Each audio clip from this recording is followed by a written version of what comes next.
papo cabeça sobre felicidade. Olha só, Enquanto a Felicidade Não Vem. Que título de livro, hein? Já parou para pensar sobre isso?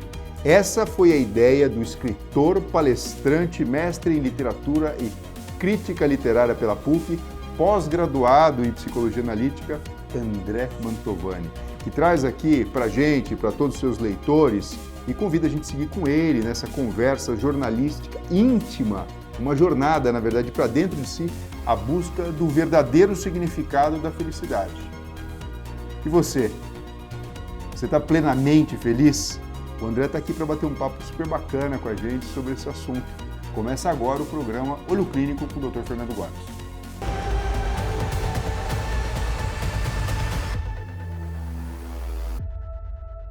André, muito obrigado por destinar esse tempo feliz em conjunto comigo e com toda a nossa audiência. Eu que agradeço, Fernando. É muito feliz estar aqui. Eu te acompanho já há algum tempo, já o conhecia um pouco, né? Fora das câmeras, nos bastidores. Trabalhamos juntos na Band. Juntos na Band. Você fazia o programa de manhã, eu fazia à tarde. Sim. Então a gente sempre se encontrava e era sempre um encontro feliz. Então hoje estou muito contente de estar aqui. Sou admirador do seu trabalho, da sua sabedoria. É recíproco. Então, muito obrigado mesmo. E falar de felicidade é sempre muito gratificante dizer para as pessoas que a felicidade é algo possível. André, conta uma coisa pra gente. Primeiro, o que é felicidade? Segundo, calma. Como é que a gente pode encontrar ela? Terceiro, né? Ela está realmente ao alcance da gente? Eu sei que aqui no livro você já trouxe essa proposta, né? Olha, eu não vou trazer resposta pronta, eu vou convidar você para pensar junto comigo e descobrir tudo sobre esse assunto tão importante e fundamental. Afinal de contas, quando uma pessoa faz aniversário, o que você deseja? Felicidade. Sempre assim, né? Sempre assim. Diz pra gente um pouquinho sobre isso. Eu acho que, em primeiro lugar, a gente tem que entender que a felicidade não é um destino, né? Quando a gente fala de felicidade como destino, a gente começa a pensar que alguns vão encontrar e outros não. Mas a felicidade é um direito que a gente tem da nossa alma, do nosso espírito, e que não vai estar no potinho no fim do arco-íris. Então existe a felicidade, ela é real e ela está no instante em que a gente começa a presentificar a nossa vida. E interessante também você me fazer essas perguntas, porque quando eu fui pensar no título do livro, eu pensei, eu tenho que provocar o leitor a partir do título. Então, enquanto a felicidade não vem, porque a gente pensa muito nessa felicidade como um tempo do futuro. Quando eu tiver a casa, quando eu tiver meus filhos, quando eu casar, quando eu encontrar determinada situação. Então, a gente está sempre postergando a felicidade. A monja Coen, que escreveu o prefácio do livro, fala uma coisa muito legal, que dentro do budismo, se você não tiver contentamento, você jamais vai ser uma pessoa feliz. Então, o que eu tento dizer nesse livro é que a felicidade está no ser, no instante, na minha vivência, na apreciação do caminho, tendo uma vida mais conectada com os meus propósitos, tendo uma vida mais conectada com aquilo que me faz alegre e sabendo, tendo consciência de que mesmo encontrando instantes de felicidade, a vida vai continuar com toda a sua impermanência. Vai continuar tendo guerra, morte, doença, dificuldade, mas quando eu crio isso dentro de mim, independente de um fator externo, eu realmente encontrei a minha felicidade. André, eu já encontrei em situação de consultório situações que parecem antagônicas ou paradoxais. Então, eu já vi paciente com câncer terminal e durante a anamnese íntima, conversando, a pessoa fala, doutor, apesar de tudo o que está acontecendo, e eu sei que não é bom, e eu sei que a finitude está se manifestando na minha frente, eu me sinto feliz. E outras pessoas, talvez até num número ainda maior, que de fato a gente olha como médico e sabe, pô, esse diagnóstico, não menosprezando doença nenhuma, mas assim, esse diagnóstico não é uma coisa tão séria assim. Né? Para a pessoa ficar desse jeito. Porque medicina sabe como é que é. Se você olhar qualquer pessoa, vai encontrar um CID ali para alguma coisa, até para uma encravada tem. Sim. Né? Só que a pessoa sofre e sente uma infelicidade desproporcional àquele momento de vida.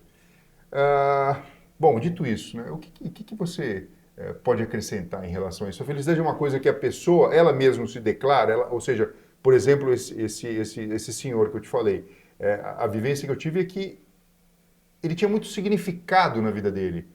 Tipo, independente dos percalços da família, dos inconvenientes. A vida acontecendo com todos os seus altos filhos, e baixos, né? Aquilo tinha um significado. Então, você falou uma coisa muito legal. Quando eu sentei para escrever esse livro, e eu estava bastante entusiasmado com a ideia, um grande amigo muito próximo teve um diagnóstico de um câncer no pâncreas. E um câncer que tinha um prazo para levá-lo desta encarnação, né? Tinha ali cravado a finitude. E o que eu mais aprendi com esse meu amigo, nos 6 meses em que ele teve um tratamento paliativo, foi de que o propósito é muito interessante, quando você coloca significado na sua vida.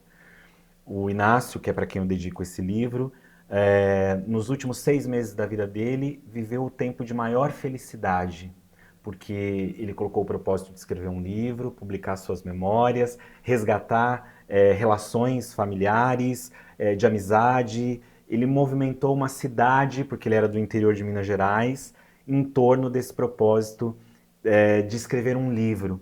E ele morreu feliz. Uhum. Apesar de todos os problemas, morreu feliz por ter encontrado um propósito.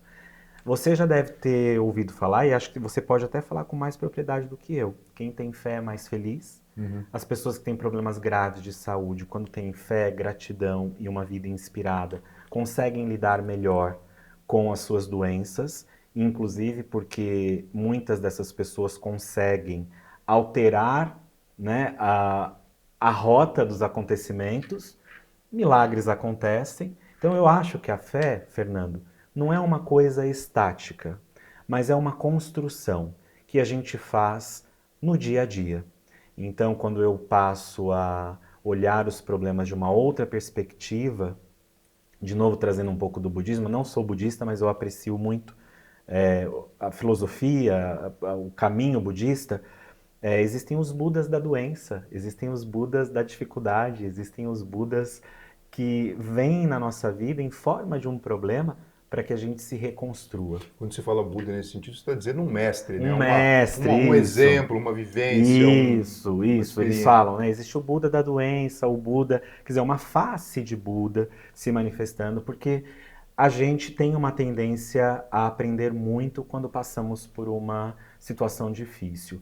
Eu tive acesso a uma pesquisa para esse livro, eu cito essa pesquisa, inclusive, e você deve conhecer também, de uma enfermeira nos Estados Unidos que tinha um trabalho muito intenso com cuidados paliativos, e ela entendeu que existia um discurso incomum das pessoas que estavam partindo. E ela escreveu um livro sobre isso e fala que as maiores declarações, as confissões que se ouve no leito da morte, eu deveria ter sido mais, e não eu deveria ter tido mais. Então eu acho que tem aí uma coisa importante da gente lembrar, que nós vivemos num mundo capitalista, onde a gente é incitado a ter. Então, se você tem um carro super importado, super de tecnologia, se você tem casa, mansão, se você tem muitos likes, se você tem muitos seguidores, tudo que se relaciona ao ter, a gente vai colocando um pouco da nossa felicidade ou depositando a felicidade. E essa é a felicidade imaginária. Porque o que eu vejo na internet, por exemplo, é um recorte. Sim. Você com o seu carrão na internet não significa que você é feliz. Sim. E você diria que hoje em dia a gente consegue cruzar com mais pessoas menos felizes do que anteriormente? Sim. Por quê? Porque eu acho que a gente está cada vez mais invadido por essa... Bom, nós somos seres movidos pelo desejo, né, Fernando? Somos seres desejantes. Então, o que o capitalismo... Eu não estou fazendo uma apologia à pobreza, não é nada disso, é só... Não, só para a gente entender, né? Você sabe que na neuropsicologia isso chama metacognição. Tá. E quando a gente entende o processo, tudo fica mais fácil, né? Então, eu acho muito bacana as palavras que você está colocando aqui, para todo mundo entender. Veja, enquanto você deseja, não é ruim isso, você querer ter. Isso. Né? Mas é lógico, você vai ler o livro e vai pegar isso. Mas assim, mais do que isso, quando você entende que querer ser talvez seja algo que te aproxime mais dessa conexão com o momento presente, que até o próprio nome diz, né? Presente, né? presentificar a Você vida. experimente mais, né? Fernando, eu acho que as pessoas estão cada vez mais infelizes porque a gente está vivendo um momento que todo mundo diz que é conectado, tá todo mundo conectado, mas conectado com o mundo externo, o mundo interno não. Quando a gente fala do ser, a gente está falando de algo muito valioso que ninguém pode tirar de você. Uhum. Esse espaço, esse estúdio, essa roupa, esse anel, podem tirar o que quiser de você, mas o que fica? Então, o ter é traiçoeiro, Não, mas você porque sabe que isso que você está dizendo, porque, bom, para quem não sabe, o André é um profundo conhecedor da astrologia também, sim, né? sim, foi por onde tudo começou. O que existe dentro da cabeça rebelde de um aquariano, podemos dizer assim, é o Sim, seguinte: você pode ir de qualquer rebelde, qualquer pessoa que vá na contramão das coisas, você pode tirar tudo, você pode me torturar, você pode me matar, mas a minha ideia, o que eu penso, sua isso, acho que ideia. só Deus pode Exato. interferir, né? Sua ideia, seu talento, sua Sim. vocação, aquilo que você tem de melhor, aquilo que você tem de mais genuíno, de mais precioso. Então, o que eu falo no livro, Fernando, é de uma felicidade real, que é essa. Vamos nos conectar com a nossa alma. A gente vive um momento da humanidade muito desalmado, desconectado de si. A gente está conectado o tempo todo com as redes sociais, com o mundo externo, que tem as suas vantagens. Eu acho que a internet, a tecnologia, que bom. Tecnologia para a ciência é maravilhoso, porque nos ajuda a encontrar Uhum. caminhos de cura para o ser humano sofrer menos, mas eu ainda acho que a gente se perde entre o ter e o ser. Então, as pessoas estão cada vez menos felizes porque elas estão condicionando a felicidade ao ter. E hoje a internet abre um espaço da ilusão de que qualquer pessoa pode ser milionária, influencer, mudar de vida do dia para a noite, sem que haja um esforço genuíno do ser. André, na sua opinião, existem pessoas que conseguem ser, não é nem ter, ser 100% felizes 100% do tempo? Não. E mais ainda, e mais ainda. Em que momento que a pessoa deve entender que existe uma luzinha ali que acendeu e falou, olha, tudo bem, já entendemos que não dá para ser feliz 100% do tempo. Mas e quando essa infelicidade ela funciona como um alerta do tipo, olha, gente, preciso de ajuda, Tá. preciso de um psicoterapeuta, eu preciso de um psiquiatra, eu preciso falar sobre isso, eu preciso de alguma atitude para não ter um desfecho mórbido, triste Claro, claro, claro. e desnecessário no mundo Sim, atual também. é uma preocupação muito grande a minha nesse sentido, porque dentro do meu caminho como astrólogo, como estudioso das espiritualidades, e como psicoterapeuta, eu tomo muito cuidado de não romantizar a felicidade, mas também não romantizar a tristeza, porque eu ouço às vezes discursos muito perigosos na internet, enfim, na mídia de uma forma geral, de que a tristeza é uma oportunidade para você se ressignificar. Sim, temos esses momentos de introspecção. Não acho que ninguém é feliz 100%, porque a gente não está falando da felicidade como uma coisa que eu conquisto e ela fica aqui comigo. Felicidade faz parte da vida e é algo perene. E acho que é um tema que estará sempre em construção. Sempre haverá novos questionamentos, novos olhares, e por isso que é um tema tão rico. Eu acho que a gente encontra instantes de felicidade, vamos entendendo que um estado de espírito mais conectado com a alma, com aquilo que eu tenho de melhor no meu íntimo, quando eu pratico conhecimento, isso vai ficando mais sedimentado, e aí eu dou mais espaço para que essa felicidade aconteça, mas depressão é doença, precisa ser tratada, precisa ser cuidada.